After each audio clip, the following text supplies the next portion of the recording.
La entidad del sótano de archivos Elías conocía cada pasillo de la biblioteca Ashland. O eso creía. Eran las 2:30 de la mañana y el único sonido era el zumbido de los fluorescentes sobre su cabeza mientras bajaba al nivel C, el depósito de archivos olvidados. El aire allí abajo siempre era una mezcla de polvo fino y la vainilla rancia del papel antiguo. Sacó su linterna, el interruptor activando un haz débil que apenas penetraba la longitud de la hilera de estantes D. Debería haber terminado en 5 minutos, recuperando el expediente de la donación de 1952. Pero Elías se detuvo. La hilera D nunca se había extendido tanto. Parecía tragarse la luz de su linterna, y el silencio, por primera vez en años, le pareció demasiado denso, como si estuviera absorbiendo el sonido del mundo. Continuó, la piel de gallina recorriéndole los brazos. Después de lo que parecieron 10 minutos de caminata constante, llegó a un punto ciego que no existía. Un estante de metal de diferente color, más oscuro, que bloqueaba el paso y no estaba en ningún plano. Al lado, el archivo que buscaba. Al tomarlo, sintió una vibración apenas perceptible en el metal. Decidió irse, dio media vuelta y empezó a caminar, pero el camino de vuelta era distinto. Los estantes se habían reordenado. Caminó más rápido, luego corrió. 10 minutos más tarde, tropezó con el mismo estante ciego y el mismo expediente que acababa de tomar. Había estado corriendo en círculo. Miró su reloj. 3:05 de la mañana. Escuchó un sonido. No era un roedor, ni el sistema de ventilación. Era el susurro seco de papel arrastrándose a lo largo del suelo de cemento, justo al final del pasillo opuesto. Elías apagó la linterna y se escondió entre 2 estanterías. Una sombra se deslizó entre las filas. Era demasiado alta y delgada, una figura que parecía ser la ausencia de luz. No caminaba, flotaba. Se acercó a la hilera donde Elías se escondía. Se detuvo y un sonido chirriante, como un cajón de archivos oxidado abriéndose lentamente, llenó el aire. La entidad estaba revisando los nombres de los expedientes. Elías contuvo la respiración hasta que le dolió el pecho. La sombra se alejó y Elías esperó, contando 100 segundos antes de moverse. Corrió hacia donde recordaba que estaban las escaleras y, para su suerte, las encontró. Subió 3 escalones a la vez, sintiendo que el aire denso del sótano intentaba detenerlo, envolviéndole las piernas. Empujó la pesada puerta de acero que daba al pasillo principal. Se cerró con un golpe sordo y rápidamente giró la manija de seguridad bloqueándola. Se apoyó contra el frío metal, jadeando, convencido de que estaba a salvo. La tensión en su pecho se disolvió, reemplazada por un terror residual pero controlable. Estaba a salvo. Un momento de silencio total llenó el vestíbulo de la biblioteca. Luego, justo detrás de él, resonó un sonido perfectamente seco y metálico, el sonido inconfundible de un cajón de archivos abriéndose y cerrándose. Elías no tuvo que darse la vuelta para saber que la entidad ahora estaba afuera con él. La foto grupal que falta para Sofía, la tecnología era memoria. Su galería de fotos era un diario perfecto. Por eso, la aparición de la fotografía fue tan inquietante, no encajaba. La imagen, granulada y con el sello temporal del 2018, mostraba a 8 jóvenes en una sala desordenada. Todos miraban con una expresión de terror congelado hacia el borde izquierdo del marco, hacia un vacío. Al principio, Sofía la borró, pensando en una sincronización errónea. Pero reapareció, y luego notó el detalle más atroz. El rostro del chico en primer plano, el de la gorra roja, había cambiado su expresión de confusión a una de horror dirigido, como si estuviera mirando directamente a ella a través de la lente. La obsesión se apoderó de Sofía. Llamó a viejos amigos, revisó publicaciones, nada. Nadie recordaba esa fiesta, ni esa sala con el empapelado verde. La foto era un fantasma digital. Días después, el horror se intensificó. La foto se actualizó en su galería sin que ella hiciera nada. El grupo ya no estaba simplemente mirando. Se habían movido.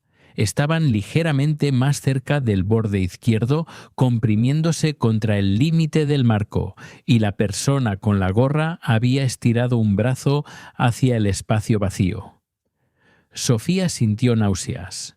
Buscó incansablemente en foros oscuros de Internet hasta que encontró una entrada de blog olvidada sobre un incendio fatal en una casa de fraternidad en 2018 que había matado a 8 estudiantes. La fecha y la descripción de la sala coincidían. Ella recordó ese día. Había planeado ir a esa fiesta, pero canceló en el último minuto por una gripe que la salvó. Comprendió que la foto no era un error. Era la realidad que debía haber sido. La foto era el momento de su muerte, y el espacio vacío era ella, cortada de su destino por un simple resfriado.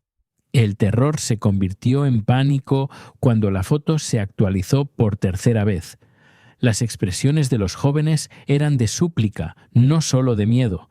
Sus manos se extendían y los dedos del chico de la gorra casi tocaban el borde. Él no solo quería mirarla, quería arrastrarla. Ella era la variable que faltaba en el algoritmo de su muerte. Intentó romper el teléfono, arrojarlo, pero era incapaz. Sentía que el dispositivo era la única conexión que la mantenía anclada, y que al romperlo el vacío la reclamaría. Se encerró en su cuarto, observando la imagen. A la medianoche, la foto vibró. Esta vez, la actualización fue devastadora. El grupo había desaparecido por completo. Solo quedaba el fondo de la sala, ahora claramente chamuscada por el fuego.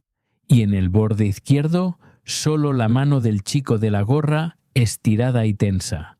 Una mano demasiado real para ser un píxel, que parecía estar presionando el borde de la pantalla. Un escalofrío de humedad helada recorrió su brazo. El teléfono se bloqueó y se apagó. Cuando Sofía lo encendió, el fondo de pantalla ya no era la playa de sus últimas vacaciones, era la sala vacía y quemada. Se dio la vuelta y se miró en el espejo. Su reflejo era normal, pero sobre su hombro vio un reflejo adicional, un sutil brillo en la pared. Acercó la mano para tocar la imagen en el espejo. El reflejo se congeló. Luego, con una lentitud enfermiza, el reflejo estiró una mano, y los dedos en la imagen del espejo se apretaron lentamente, como si estuvieran sujetando una gorra roja. Ella miró su propia mano. La perfección se había ido, y en su palma había una quemadura oscura como la huella de un dedo. El vacío la había encontrado.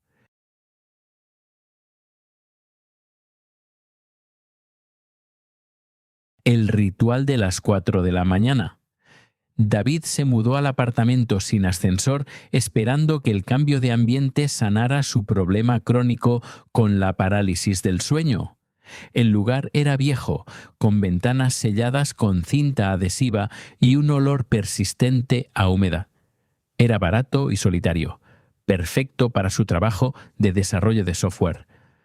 La primera noche, a las 4:05 de la mañana, ocurrió.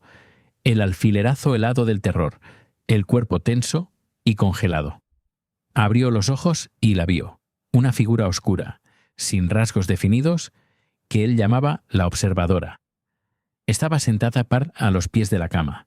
Esta vez, la presión no era solo psicológica. Sintió un peso helado sobre su pecho, una presión física y deliberada. Los episodios se volvieron diarios, con precisión.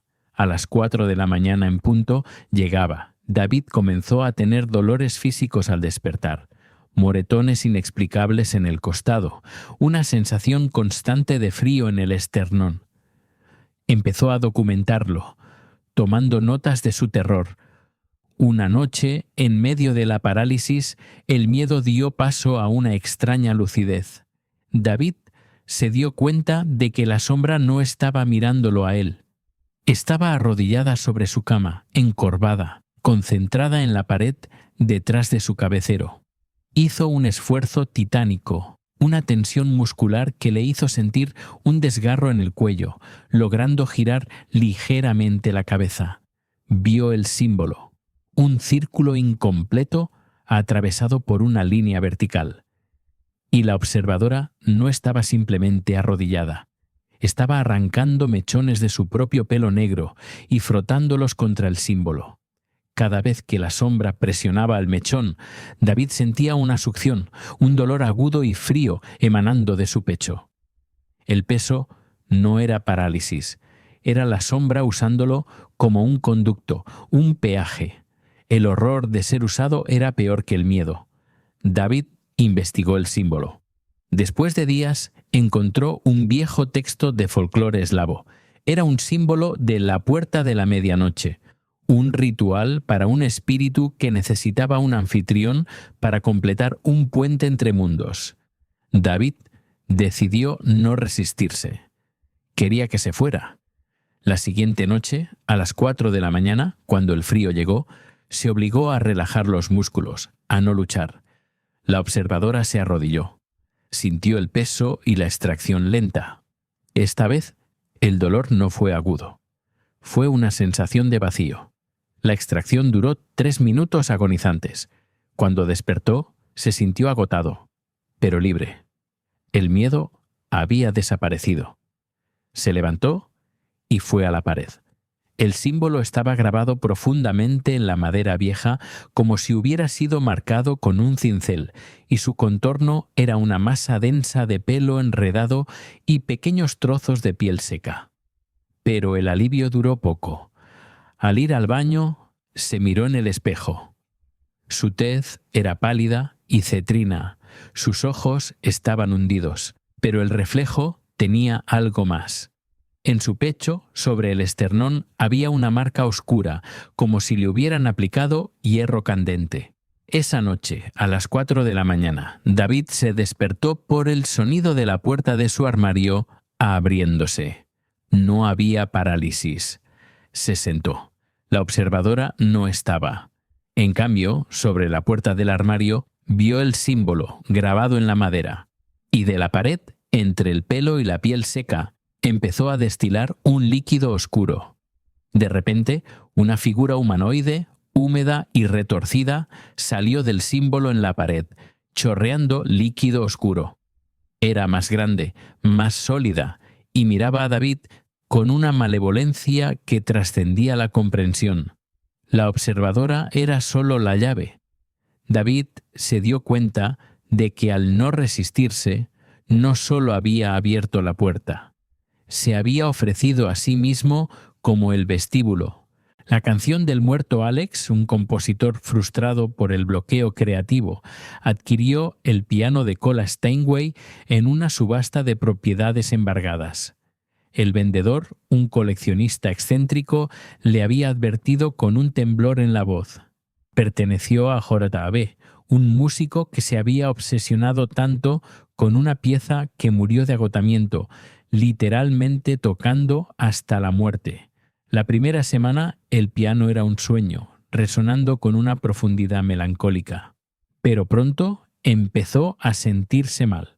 Alex intentaba tocar sus propias melodías, y las teclas se sentían pesadas, las notas equivocadas, como si el instrumento estuviera luchando contra él. Una tarde, mientras Alex estaba en la cocina, lo escuchó. Un acorde disonante, fuerte, tocado con una presión que le pareció física. Corrió al salón, el piano estaba cerrado. Al abrirlo, una cuerda grave estaba partida. Sobre el atril había una partitura que juraba no haber visto nunca, Requiem inconcluso por J. Tabú. Las últimas 2 páginas eran un caos de líneas borrosas y notas garabateadas con un trazo frenético y errático. Alex se sintió obligado a terminarla, pero cada vez que se desviaba de lo que le parecía la progresión lógica o intentaba cambiar un acorde, el aire se volvía frío y las teclas se movían bajo sus dedos, corrigiéndole brutalmente. El piano no quería su música, quería la música. Una noche, Alex se despertó con el sonido de las teclas moviéndose. Vio a una figura translúcida de pie junto al piano. Eran las manos de J.B., presionando las teclas. Eran delgadas, huesudas y tocaban con una fuerza aterradora, clavando los dedos en el marfil. Cuando el fantasma se dio cuenta de que Alex lo observaba, dejó de tocar. Sus ojos, dos cuencas oscuras, se dirigieron a Alex con una rabia sorda. El fantasma no se desvaneció inmediatamente. Se encorvó sobre el atril, susurrando: «Termínala». Alex pasó 3 días sin dormir, consumido por el requiem. Ya no tocaba. Era un mero ejecutor. Sentía que el alma del músico muerto se filtraba en él. Al tocar, los dolores de cabeza de J.V., su desesperación y su fatiga final se volvían suyos. Llegó la noche del clímax. Alex, con los ojos inyectados en sangre, se sentó y tocó los movimientos finales. La música era una tormenta de dolor y belleza, las notas fluyendo con una precisión que no podía ser suya. Al acercarse al final, sintió que su energía vital se agotaba. El último acorde, un disonante fortísimo, resonó. El piano se silenció. El aire se calmó. Alex se desplomó sobre el teclado, sus manos temblando. Miró la partitura. En la última página, bajo sus notas, había una única línea de música, fresca, con tinta negra que aún no se secaba, escrita en la letra frenética de J.V., el verdadero final. Entonces vio sus propias manos. Estaban arrugadas, con moretones profundos donde el fantasma había presionado las teclas, y su piel había adoptado un color grisáceo y enfermizo. El último sonido que escuchó no fue el acorde, sino el crujido de sus propias articulaciones. El fantasma había conseguido su música, y a cambio le había robado la vida para dársela al instrumento. Alex sintió una paz fría. Levantó sus manos y, por costumbre, intentó tocar una última nota, pero sus dedos se sintieron rígidos y viejos. Eran las manos de J.V. El filtro del alma clara era una influencer de belleza obsesionada con la perfección. Detestaba el proceso de edición que ocultaba sus poros y las sombras bajo sus ojos. Su deseo era simple: belleza sin esfuerzo. Por eso, cuando le llegó el DM de un usuario llamado Espejo del Alma, con un archivo adjunto que decía ser un filtro único, lo descargó inmediatamente. El filtro se cargó con un sonido bajo, casi un susurro. Al usarlo, se vio en la pantalla con una claridad milagrosa. Sus seguidores lo notaron de inmediato. El video se volvió viral. Ella era la perfección en carne propia. Al intentar guardar el filtro, la aplicación se cerró. Pensó que lo había perdido, pero al mirarse en el espejo, el filtro seguía allí. Sus reflejos eran perfectos. Ella era una versión inalcanzable de sí misma. Pronto notó algo extraño. Sus reflejos no parpadeaban al mismo tiempo que ella. A veces su reflejo sonreía con una mueca fría cuando ella estaba seria, y sus ojos se quedaban fijos en la nada mientras Clara movía la cabeza. El terror creció. El filtro no había desaparecido, se había adherido a su imagen, a su percepción de sí misma, y el precio era la autonomía de su reflejo. La gente en la calle la miraba como una obra de arte. La perfección era palpable, pero también vacía. Una tarde, Clara se sintió abrumada y empezó a llorar frente a su tocador. Su reflejo, sin embargo, no derramó lágrimas, simplemente sonrió, una sonrisa ancha y perfecta que no le pertenecía. Luego el reflejo levantó una mano y señaló algo detrás de ella, una zona de la pared que estaba totalmente vacía, sin cuadros ni muebles. El reflejo la miró con satisfacción y expectación. Clara gritó: Se dio la vuelta para mirar la pared y luego regresó al espejo. Su reflejo ya no estaba señalando. Estaba tocando el vidrio, y los dedos en la imagen se apretaron lentamente. Un dolor punzante y frío le atravesó la sien. Se dio cuenta de que su reflejo, la versión perfecta, era ahora una entidad separada y estaba intentando salir. Con miedo, Clara tomó su teléfono e intentó grabarse a sí misma. La imagen en la pantalla era perfecta, pero debajo de la belleza notó que sus ojos parecían vacíos, planos, sin brillo. La perfección había absorbido su esencia. Su reflejo en el espejo se movió. Se inclinó hacia la pared que había señalado. Entonces, lentamente, la figura perfecta empezó a desvanecerse. Los contornos se hicieron borrosos, las facciones se difuminaron en una niebla blanca. Clara corrió hacia la puerta, luego se detuvo, y con manos temblorosas revisó la cámara de su teléfono una última vez. La imagen en la pantalla ya no era el rostro perfecto. La pantalla estaba en negro, pero no estaba apagada. Ella se miró en el espejo que ahora reflejaba su rostro normal, cansado y asustado.